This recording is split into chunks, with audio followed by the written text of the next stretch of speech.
Iran ने Saudi अरब में अमरीकी एयर बेस पर मीज़ाइल और ड्रोन हमलों में $700 मिलियन के जदीद तैयारे को निशाना बना दिया।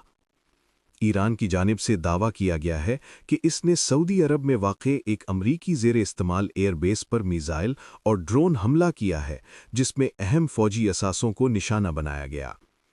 प्रेस टीवी के मुताबिक ये हमला सऊदी अरब में वाक़ प्रिंस सुल्तान एयर बेस पर किया गया, जहां अमरीकी अफ़वाज भी तैनात हैं। हमले में 6 बैलिस्टिक मीज़ाइल, 29 ड्रोन्स इस्तेमाल किए गए। रिपोर्ट्स में दावा किया गया है कि एक बोइंग E-3 सेंट्री AWACS तैयारा भी मुतासिर हुआ, जो फ़िज़ाई निगरानी, मिज़ाइल और ड्रोन ट्रैकिंग के साथ जंगी कमांड एंड कंट्रोल के लिए इस्तेमाल होता है। ईरानी मीडिया ने अपनी रिपोर्ट में मज़ीद बताया कि हमले में मुताद्दिद ईंधन भरने वाले तैयारों को भी नुकसान पहुंचा है। ज़राए के मुताबिक हमले में कम से कम 15 अमरीकी अहलकार ज़ख्मी हुए, जिनमें से 5 शदीद ज़ख्मी हैं, जबकि 2 की हालत तशवीशनाक बताई जा रही है।